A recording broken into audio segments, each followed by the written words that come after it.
Okay, can I see who all is present real quick? Can you click on, well, never mind, we're doing the share screen, so that'll be. Okay, guys, we're going to get started. Mrs. Mother will be controlling the screen, and we're going to go through the proposed 22-23 budget. And I'm just reminding you before we start that we're asking for your approval at the end to forward the budget to your schools. This is not voting to approve tonight, the budget. You're just voting on whether we can forward it to the sending schools. Can everybody hear me okay? You cannot. That's during the regular. I can hear you fine. I apologize. That's during the regular meeting. I'm getting ahead of myself. Thank you. If you cannot hear me, let me know. Okay. Okay, so we're on now page 1. If you scroll down a little, this is the one up.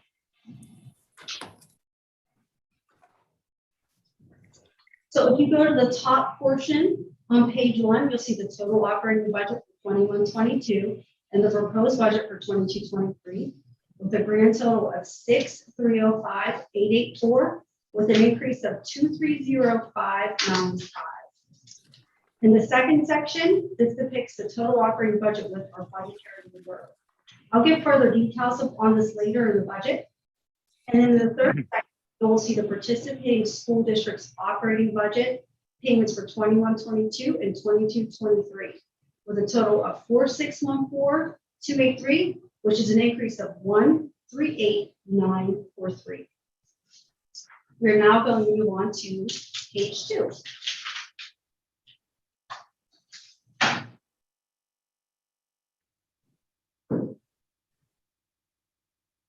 Thank you for your patience. Okay, so on page 2, you will see the summary of the budget by the object code included in the budgetary, including the budgetary reserve with a pie chart. And I will describe further with further detail. If you look directly below the pie chart, you will see different columns. The first column is the object, second, description, third, 22-23 budget. And then you'll see the percent of the budget, the 21-22 budget, again, percent of the 21-22 budget. And then if there's an increase or a decrease, if there's a decrease, it's in parentheses.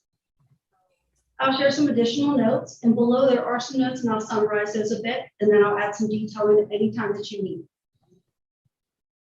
The top portion, the top, very top line, the 000 budgetary reserve, as discussed and recommended by you, the JOC,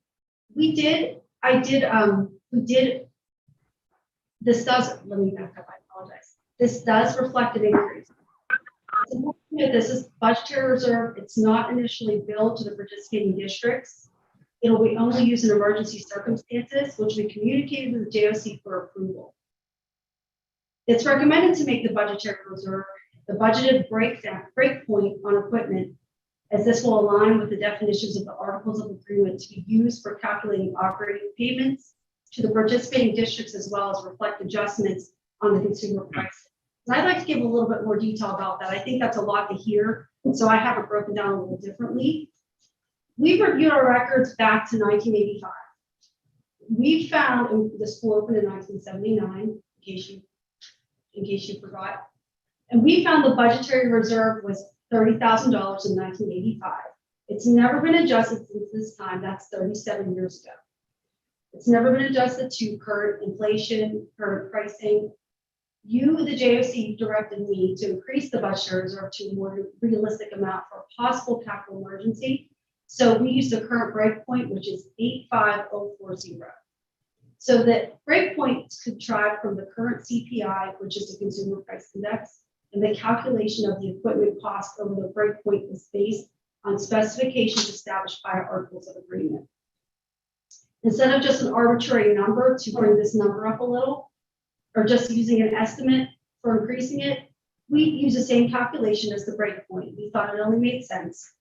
The 85040, again, will remain as part of the operating expenses, but is only billed if needed and approved.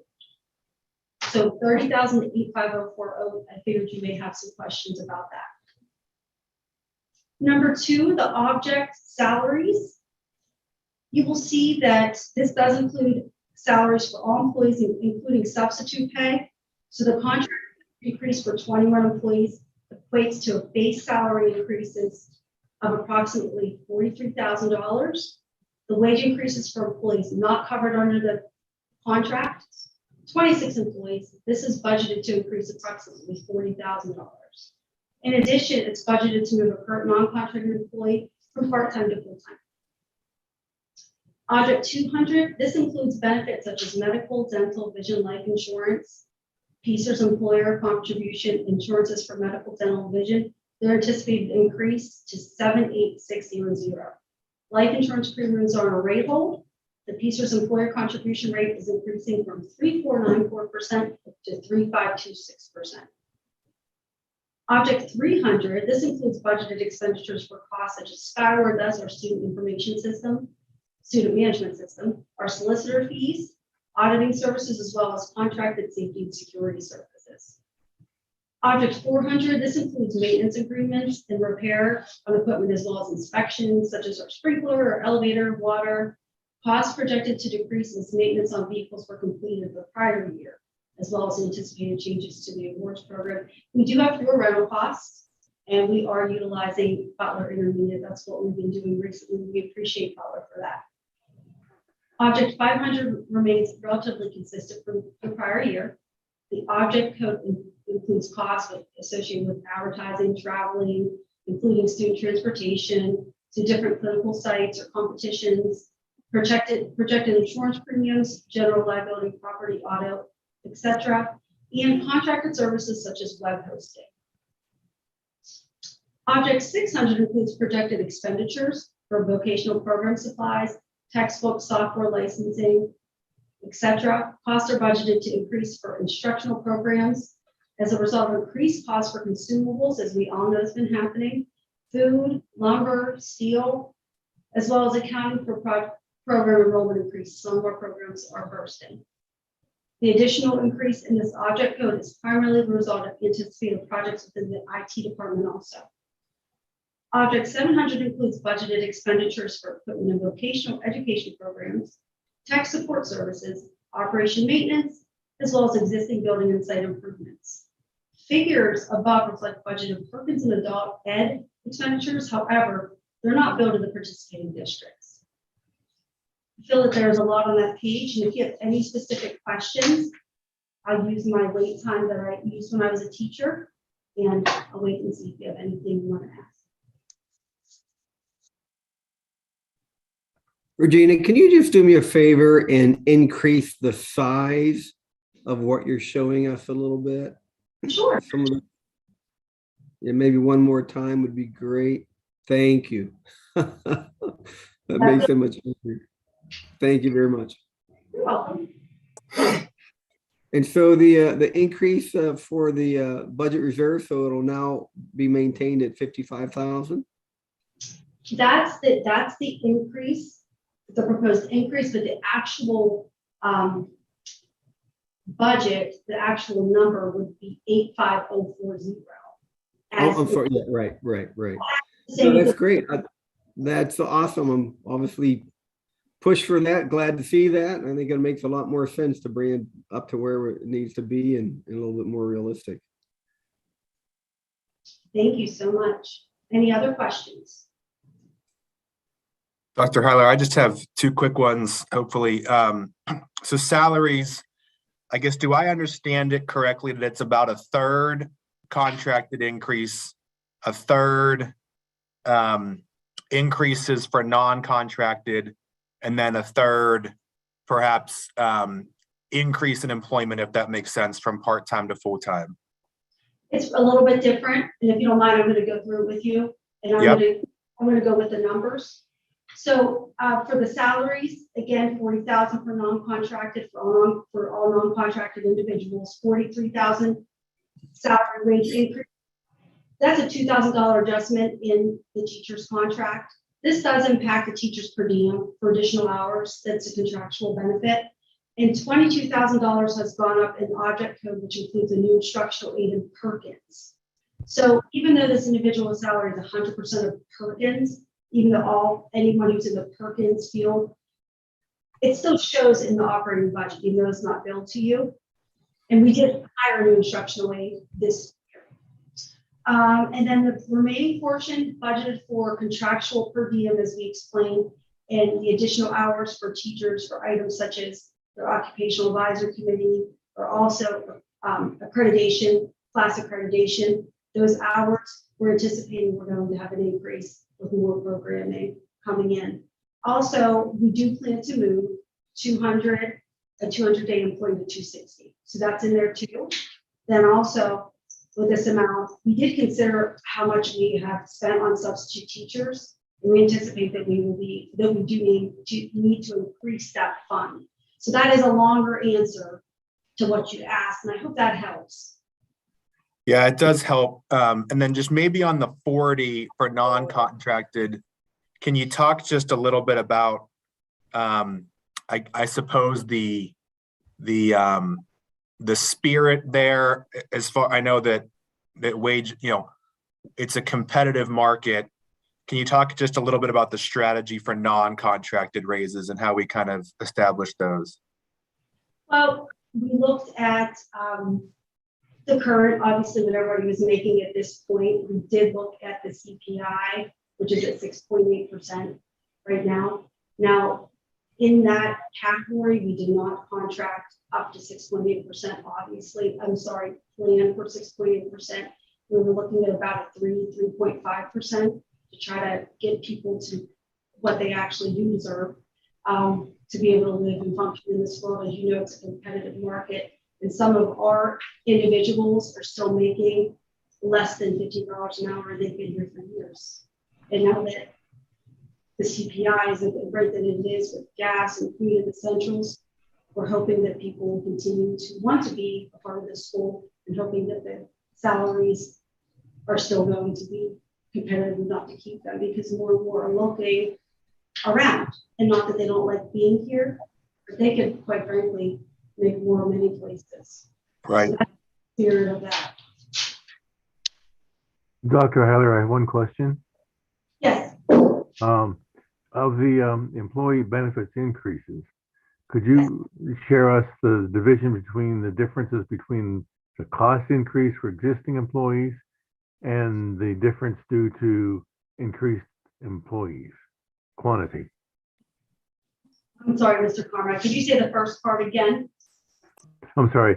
I'm curious as to the makeup of the $140,000 increase. Is that due to increased cost per employee, or is that also due to increased employees?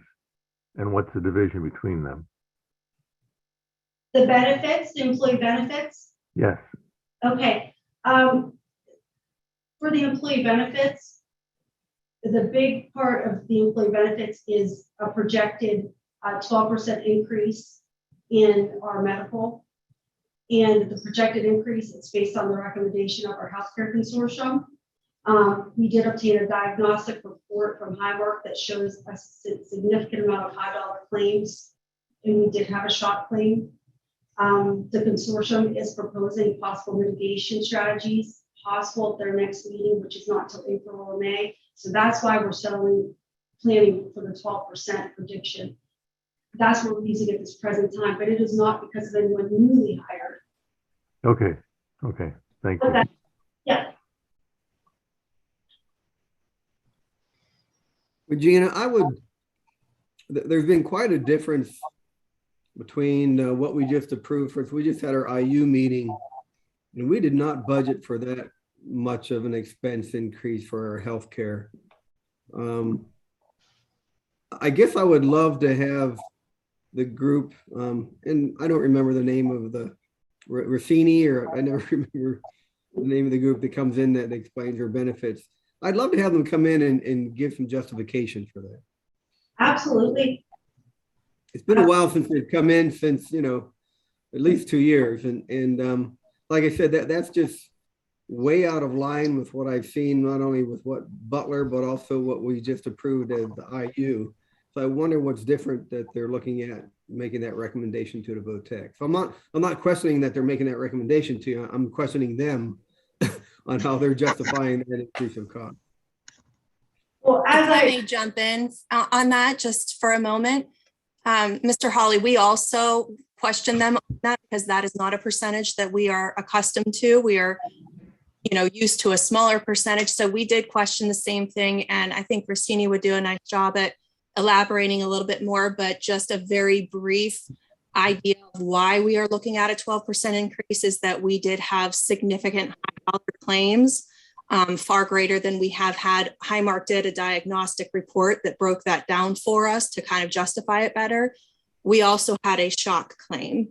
And as you know, when you have one of those shock claims, it can just really do a number on the at the consortium. We have an experience modifier that calculates into it.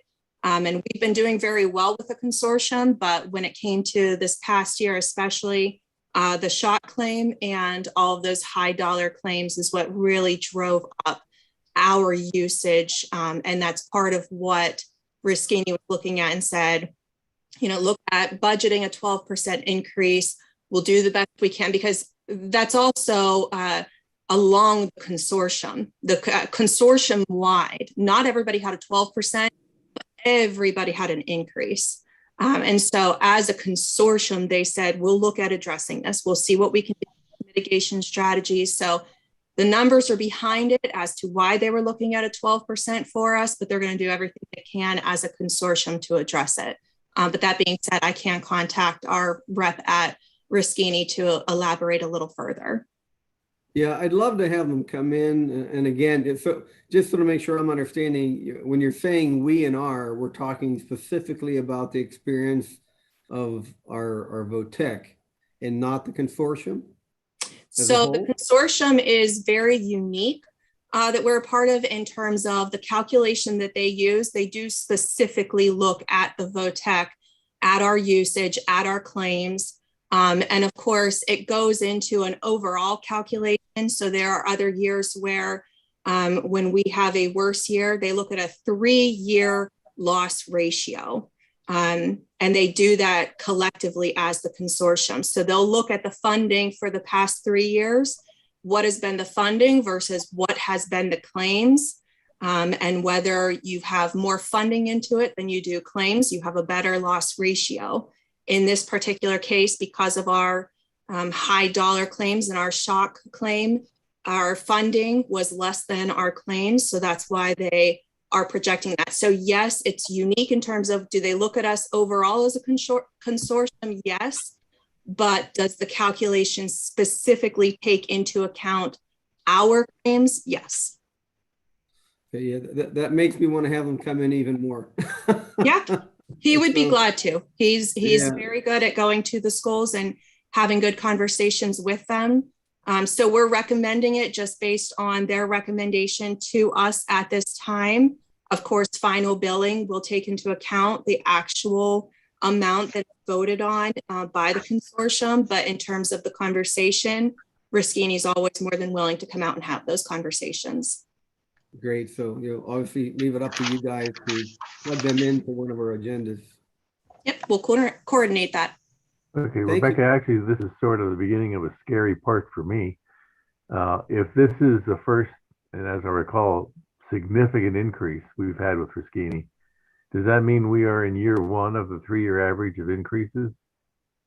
So this isn't the first that we've seen percentages at this level. Usually we are much lower than an industry trend.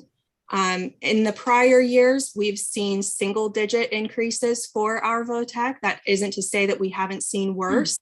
But that being said, do I think that this is year 1 of high claims, shock claims, and so forth?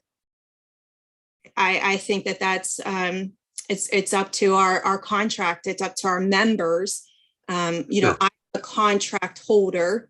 And so that goes in terms with all of our contract holders, our members, and what does the year foresee? The calculations that Rustini gave to us, they're kind of using those trends and predictions to give us that 12%. So they're including what they think is coming up with that. But I think the year is to be determined based upon, what will actually happen with claims with our members.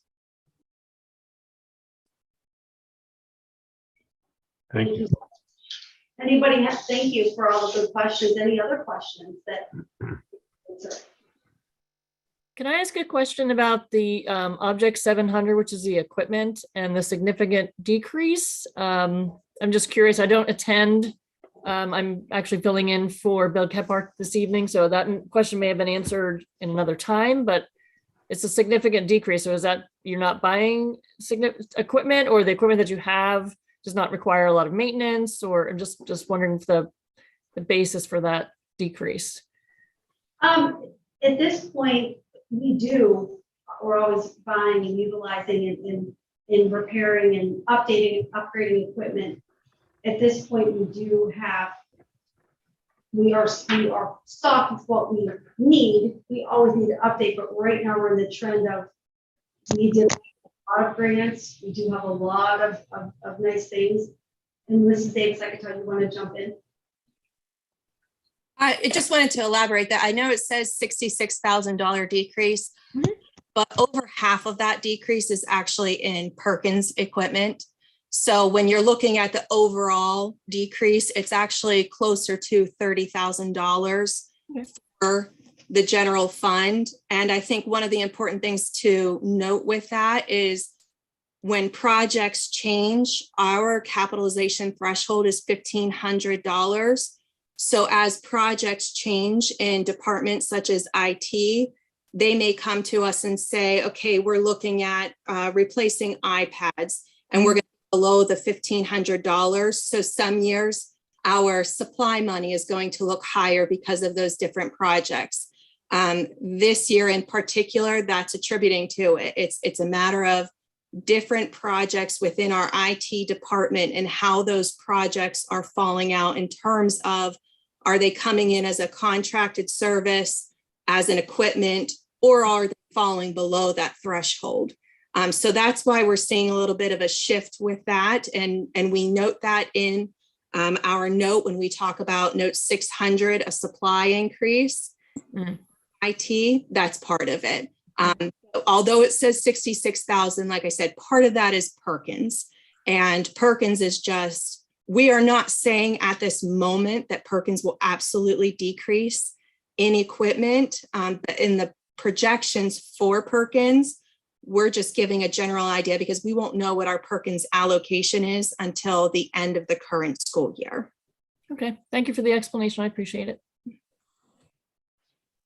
Thank you, Mrs. Davis, and thank you, Ms. McDonald. Anybody else? Okay. If you move on to page 3, please, with me. Drink that. We're going to first start on the top part of page 3, the top right portion. At this point, you will see anticipated revenues in this part of the page for the 22-23 school year. In this section, Social Security, retirement, and interest are all standard. The state reimburses us 50%. I'd like to draw your attention to the Perkins portion on this section, which we just spoke about. The amount that we're using is 267,267. That is our allocation for this current school year, and that's how we estimate it. We keep it similar. We use this amount for next year's approximate amount. Again, your districts will not be billed for this amount. Rather, this is included as a part of the budget. As part of the operations. And then on the top left portion of the page, you will see the average daily membership for the prior 3 years for the schools. According to our articles of agreement, we bill the participating districts based on the 3-year total ADM, which is average daily membership. When we move on to page 4, I'll explain the impact of this. We're going to go to the bottom right of the page now, which is the 2021-2022 proposed state funds. This is the estimated secondary CTE subsidy. These percentages are used for estimated operating budget payments. Again, will be shown on page 4. Then on the bottom left portion shows the 2020 state assessed values. These are derived from the State Tax Equalization Board. 2020-2021 instructional time reports. These come from your child accounting reports. Any questions on this page? Okay, we'll move on to page 4. And this time we'll start in the upper left-hand side. On the top of page 4, one page back, Mrs. Manager. That's okay, you're good. The top portion of the page depicts the 22-23 school year. The bottom is the 21-22 school year. The first column is the operating budget less the revenues we just explained on the current page. We then deduct the state adjustment. We then add the equipment back and over the breakpoint. This is just a budgeted expense, and we will bill you according to finalized information as it's received, as per final ADMs, voc ed subsidy, and final benefit amounts. In conclusion, the total operating budget payment increased from 21-22 to 22-23 for the districts is 138,943. If you would like to view the further detail of anything we just talked about of the budget, it is organized by function and object on pages 5 through 9, which means we placed everything in departments, together by departments. And then if you look on page 10, you will see the total operating budget proposal for 22-23 as 6390924. And this is an increase. You go down to notes, number 2, the total budget increase from 21-22 to 22-23, the percentage is 379. And to be clear, this is an overall increase which includes Perkins and adult end, which you were not billed for. It's not an increase of the payment from the participating districts. I stated back on page 1, and what I just stated, the participating school district's operating budget payment proposed is 138,943. Again, 5 through 9 have even more detail broken down by function, object code. I would talk till 8:30 if you wanted me to go through every part of it, but I figured you could take a look. If you have any questions, we're here.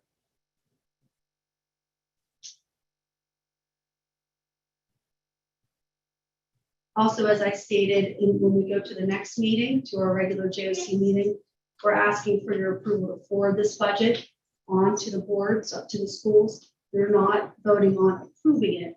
You're voting on, we're able to forward it on. Dr. Haller, Yes. sorry. I have a question, I guess not specifically related to the budget.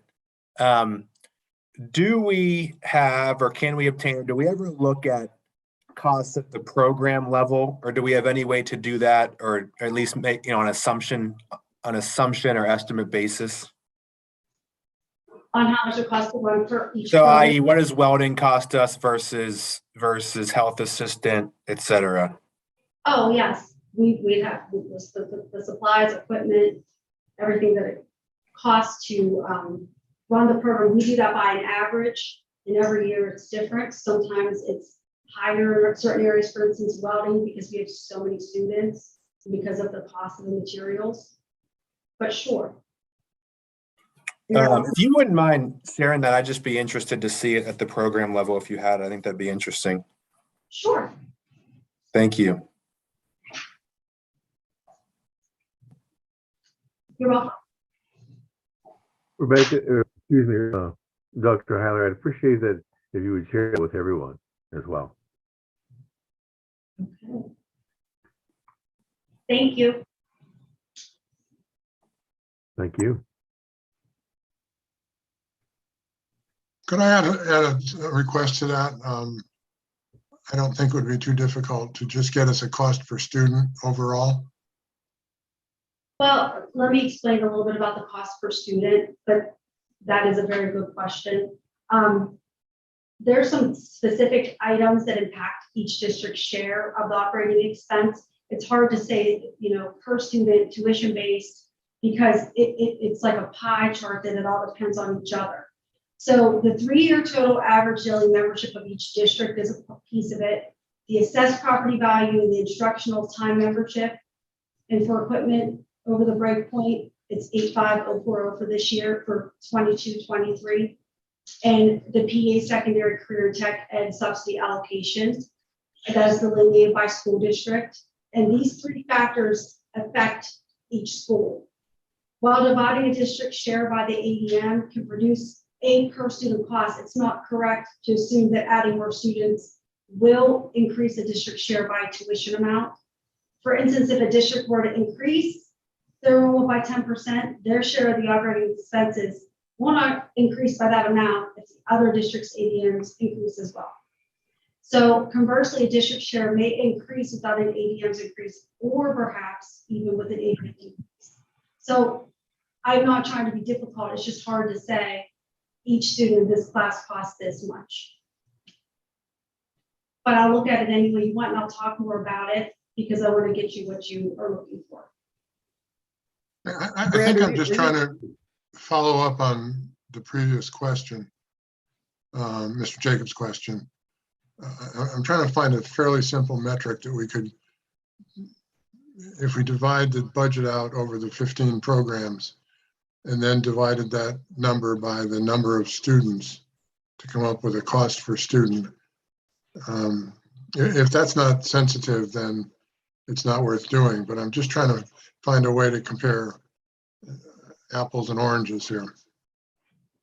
Fred, are you looking for that to be in the mode of each district or just overall? Because I think that's where, with what Regina explained with the ADMs and the costs and so forth and assessment value of property, it would be hard to do per district. But so you're just looking for an overall cost for the entire VOTEC per student? Yeah, a big number. So we could, I mean, to get back to the question of what's the sort of return on investment in welding versus cosmetology versus building construction versus heavy equipment. Okay. If it's not possible, if it's not a sensitive number, then I wouldn't ask you to go through the work, but. I'm just taking notes and I'm internalizing and thinking, and I'll do my absolute best. I may even call you for some follow-up. And Mr. Jacobs, it looks like you want to share. I was just going to say, Fred, tell me if I think if we see now enrollment per program in our monthly packets, Dr. Heiler, if you have cost per program, I think a starting point, maybe imprecise, could just be cost for the program divided by kind of average enrollment for that program. While maybe not perfect, it might get us, directional. Thanks, Mike. That's what I'm trying to get at. Yeah. And Regina, I don't know. I mean, obviously the IU budget is much different because of the number of districts and the vast, quantity of programs that are different, but it is broken down in a program budget at the IU. And obviously you might just, when you do it, you might have to have some line of explanation like you've done on the budget, because it's going to be, there's a lot of different metaphors you can use. If you look at a football program in the school as opposed to a swimming program or those types of things, as far as difference of equipment, it's going to be the same. But if we're looking at it just as a metric to try and just glean some different information on what the programs themselves are pulling, I think it would be interesting to see. Okay.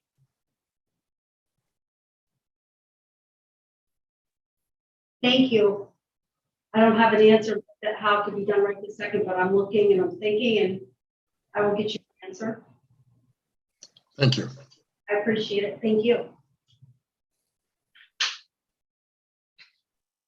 Dr. Heiler, one other thing, if what we're asking is going to be taking days and days of someone sitting down and calculating things out, before you do that, come and tell us how much effort's involved. I would expect that what we're asking for might take an hour or two or three, but if it's going to be much more than that, please let us know first. Okay, and I may even have thank you. I may have a couple more questions beforehand too, so I can, get to what you're looking for. But I know you brought uneasy in your minds. I want to make sure that I'm understanding completely. But thank you for that, Mr. Conrad. Sure.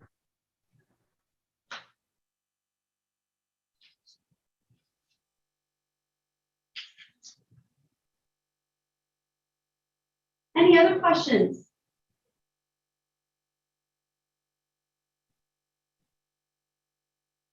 Well, you've been a wonderful audience, and we have a little break. We'll start back up again at 7 o'clock. This is the same link, so feel free to jump off and jump back on. Okay? All right. Thank See you you.